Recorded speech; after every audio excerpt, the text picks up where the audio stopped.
Good morning guys. आज का topic जो है हमारा रहेगा blood groups. Blood groups means blood की ग्रुपिंग कैसे की जाती है। ब्लड ग्रुपिंग के अंदर हमारे तीन सब टॉपिक्स आते हैं। जैसे पहला टॉपिक आएगा कंपैटिबिलिटी, सेकंड आएगा ABO ग्रुपिंग, तीसरा आएगा RH ग्रुपिंग। अब ये है क्या, वन बाय वन। जैसे कंपैटिबिलिटी जब हमने बोला, कंपैटिबिलिटी मींस जहां हम देखते हैं कि जो पेरेंट्स से प्रोजनी तक क्या सिस्टम रहता है, मतलब पेरेंट्स में से फादर और मदर का ब्लड ग्रुप जो रहेगा उसके हिसाब से उसकी डिफरेंट डिफरेंट कॉम्बिनेशंस होती हैं। उनका एक चेकर बोर्ड बनाया जाता है, पनट स्क्वायर जिसको बोलते हैं, genetic square. On that basis हम ये डिसाइड करते हैं कि फादर और मदर का कौन सा चांसेस है, प्रोबेबिलिटी क्या है कि बच्चे में कौन सा ग्रुप आएगा। जैसे अगर हम इसको डिटेल में पढ़ें कंपैटिबिलिटी को, तो इसमें हम ये देखते हैं कि हमारा जो पर्टिकुलरली जीन है जो ब्लड ग्रुप बनाता है, उसके 3 जीन्स होते हैं जिनको हम कैपिटल से डिनोट करते हैं। अगर A ग्रुप होता है तो IA, कैपिटल IB जो होता है वो हमारे B ग्रुप के लिए होता है। लेकिन जो हमारा O ग्रुप का ब्लड ग्रुप होता है उसका रिसेसिव यानी कि स्मॉल I। मतलब ये क्या कहने का मतलब है, क्या डोमिनेंट क्या रिसेसिव।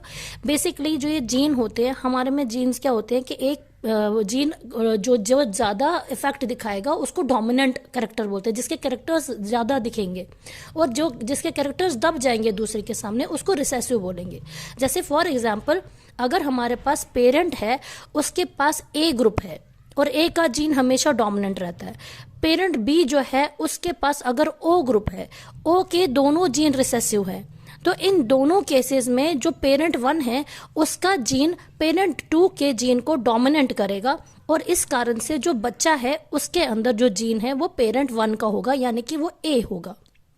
सेम अगर इस बार पेरेंट A जो है वो O होगा और पेरेंट सेकंड जो है वो B होगा, तो B का जीन एज यूजुअल हमें पता है वो डोमिनेंट जीन है, क्योंकि O वाला जो है वो रिसेसिव है, यानी कि वो दब जाएगा। इसलिए इस टाइम बच्चे के अंदर पेरेंट B का जीन आएगा, यानी कि वो B ग्रुप होगा। इसी तरह से अब यानी कि O ग्रुप वाले जो हैं हमारे वो कौन से होंगे, A और B में कैसे बनेंगे, AB कैसे बनेगा। A वाला डोमिनेंट दोनों होंगे तो A ट्रांसफर होगा, B में दोनों पेरेंट B होंगे तो बच्चे में B होगा। अब अगर फॉर एग्जांपल एक पेरेंट A होगा दूसरा पेरेंट B होगा, तो बच्चे में दोनों डोमिनेंट जीन्स आपस में को डोमिनेंस दिखाएंगे। को डोमिनेंस यानी कि दोनों अपना अपना इक्वली कैरेक्टर शो करेंगे, और उस कारण से दोनों के जीन बराबर बच्चे के अंदर आएंगे, तो तब बनेगा हमारा बच्चा वो जिसका AB ग्रुप होगा।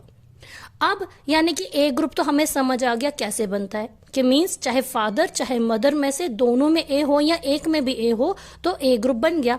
B भी हमें ऐसे समझ आ गया, A भी समझ आ गया। अब ये O ग्रुप कैसे बनता है, O ग्रुप तभी आएगा, तभी कैरेक्टर दिखेंगे जब दोनों पेरेंट के अंदर ये रिसेसिव वाला जीन होगा, यानी कि पेरेंट भी O ग्रुप होना चाहिए, मतलब फर्स्ट पेरेंट भी O ग्रुप होना चाहिए, सेकंड पेरेंट भी O ग्रुप होना चाहिए। तभी जब दोनों पेरेंट्स के रिसेसिव जीन्स मिलेंगे तब जाके जो बच्चा है उसमें O ग्रुप आएगा। O ग्रुप के चांसेस बहुत इसीलिए कम होते हैं जब भी पेरेंट दोनों ही रिसेसिव जीन के होंगे। ये था हमारे कंपैटिबिलिटी, मींस पेरेंट्स का जीन जो है वो पेरेंट्स से प्रोजनी तक यानी कि बच्चों तक जीन कैसे ट्रांसफर होता है, और हमारा blood group A, B, AB, O जो 4 ग्रुप्स है वो कैसे बनते हैं। इसका सेकंड सब टॉपिक जो है हमारा वो आता है हमारा ABO grouping. Means ABO grouping के बेसिस पे कैसे करते हैं हम। बेसिकली क्या होता है, जितने भी इंडिविजुअल्स हैं, हर इंडिविजुअल के अंदर ये जो ग्रुप होता है ये किस पे निर्भर करता है, हमारी RBCs। तो हर किसी की RBCs के ऊपर डिपेंड करता है, उस RBCs की सरफेस पे एक स्पेशल प्रोटीन होता है, उस प्रोटीन का नाम है एंटीजन। उस एंटीजन का प्रेजेंस और एब्सेंस और टाइप ऑफ एंटीजन पे निर्भर करता है कि उस बंदे का जो ब्लड ग्रुप है वो कौन सा रहेगा। सेकेंड चीज, उसके ब्लड में जो प्लाज्मा है, जो हमने येलो कलर का वो फ्लूइड, स्ट्रॉ कलर फ्लूइड बोलते हैं, उस प्लाज्मा के अंदर अलोंग विद अदर सब्सटेंसेस उसमें एक और चीज, बाकी चीजों के होते हुए भी एक होती है एंटीबॉडीज, और वो स्पेशल टाइप ऑफ एंटीबॉडीज होंगी।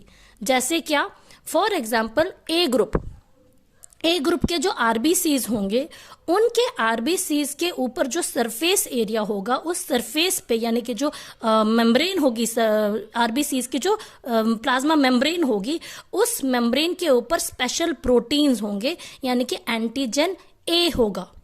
तो ए ग्रुप का एंटीजन ए।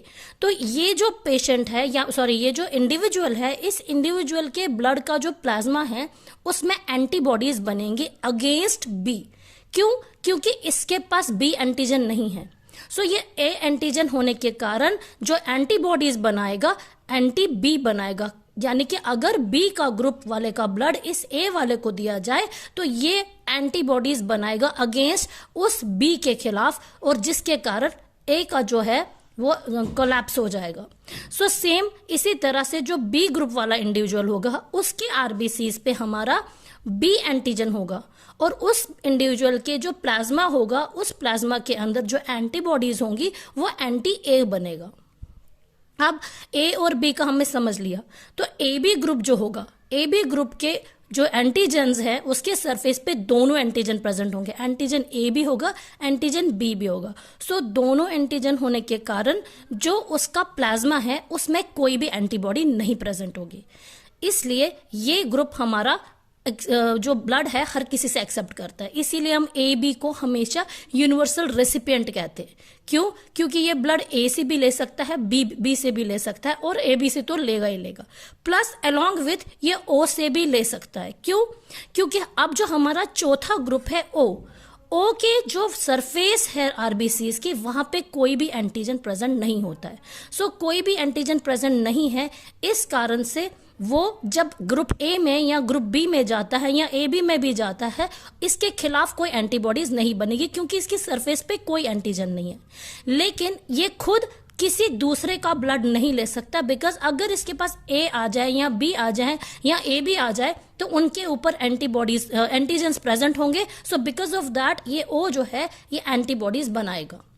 सो यानी कि हमने देखा ए बी ओ ग्रुपिंग में हमारे 4 ग्रुप्स बन गए, ए बी और ओ, और जिसके ऊपर जिसके खिलाफ एंटीबॉडीज होंगी वो उसके अगेंस्ट एंटीबॉडीज बनाता जाएगा। यानी कि इन शॉर्ट हम अगर डोनर की बात करें तो हमारा ए जो है वो ए और ओ दोनों से ब्लड ले सकता है। बी की बात करें तो वो बी से और ओ से ब्लड ले सकता है। ए बी की बात करें तो वो ए से भी लेगा, बी से भी लेगा, ए बी से भी लेगा, ओ से भी लेगा। सो यूनिवर्सल रेसिपिएंट हो गया। सो ओ जो है हमारा वो लेगा तो सिर्फ ओ से अपने ब्लड, लेकिन वो किस किस को डोनेट कर सकता है? वो ए को भी देखा हमने डोनेट कर सकता है, बी को भी डोनेट कर सकता है, ए बी को भी डोनेट कर सकता है, और ओ को भी डोनेट कर सकता है। So O is a universal donor. ठीक, अब देखो क्या होता है। अब जो हमारा तीसरा ग्रुपिंग है, इसमें आप सबको तो पता ही है, जैसे आरएच फैक्टर हमारे कॉम्पिटिटिव एग्जाम्स में मोस्टली तो हमारे ए बी ओ और ए बी ये ग्रुपिंग ही पूछा जाता है। लेकिन आरएच की ग्रुपिंग में आपसे ये पूछा जाता है कि आरएच फैक्टर जो है वो किसने दिया? तो वो हमारा विनर एंड लैंसनर उन्होंने दिया था। उन्होंने क्या किया था? उन्होंने सबसे पहले एक मंकी था, उनके ब्लड ग्रुप पे वो कुछ रिसर्च चल रही थी, और अचानक से देखा उन्होंने कि रिसस मंकीज जो है, उन रिसस मंकीज की सरफेस पे, आरबीसीज की सरफेस पे इन एंटीजन्स को छोड़ के, एंटीजन ए और बी को छोड़ के, उनके आरबीसीज के ऊपर एक स्पेशल टाइप का एक और टाइप का प्रोटीन था। उस प्रोटीन का नाम भी वो मतलब वो एक एंटीजन ही था, एक और टाइप का एंटीजन था, और इन्होंने इसका नाम आरएच फैक्टर क्यों रखा? Because of this rhesus monkey, क्योंकि रिसस मंकी में ही सबसे पहले मिला था। और जब ये रिसस मंकी के ब्लड रिसर्च हुआ तो उसके बाद धीरे धीरे देखा गया कि ह्यूमन बींग्स में लगभग 80% पॉपुलेशन ऐसी थी जिनके सरफेस पे ये एक्स्ट्रा एंटीजन मिल रहा था, और जिसमें भी हमें ये प्रेजेंट मिल रहा था हमने उनको पॉजिटिव रखा, सो आरएच पॉजिटिव, और जिन सेल्स में नहीं मिल रहा था आरएच नेगेटिव। इसीलिए हमारे कुछ इंडिविजुअल्स आरएच पॉजिटिव होते हैं, आरएच या आधे कुछ आरएच नेगेटिव होते हैं, और ऑन दैट बेसिस हमारे ब्लड ग्रुप्स जो हैं वो अब बन जाते हैं A positive, B positive, A B positive, O positive. अब ये वाले जिनके अंदर एंटीजन प्रेजेंट थे, लेकिन जिनके अंदर नहीं है तो उनके अंदर के हिसाब से हम बोलते हैं A negative, B negative, A B negative, O negative. अब ये नेगेटिव वाले जो हैं वो क्या हैं? उनकी बॉडी के ऊपर ये एक्स्ट्रा एंटीजन प्रेजेंट नहीं होगा, और RH पॉजिटिव वाले में एंटीजन प्रेजेंट होगा। तो यहाँ पे भी हम पॉजिटिव नेगेटिव उसी हिसाब से लेते हैं कि जिसके ऊपर प्रेजेंट होगा, यानी कि पॉजिटिव वाला अगर हम किसी नेगेटिव वाले को दे देते हैं तो उसके अगेंस्ट एंटीबॉडीज बनेंगी और वो वहां पे अगेन हमारा ब्लड ग्रुप ट्रांसफर नहीं हो पाएगा। सो अगर हम in total along with RH positive generally AB O and AB को देखकर हम ये बोले कि पॉजिटिव नेगेटिव के साथ हम फाइनली हमारा यूनिवर्सल डोनर कौन रहता है, तो वो रहेगा O नेगेटिव। और यूनिवर्सल एक्सेप्टर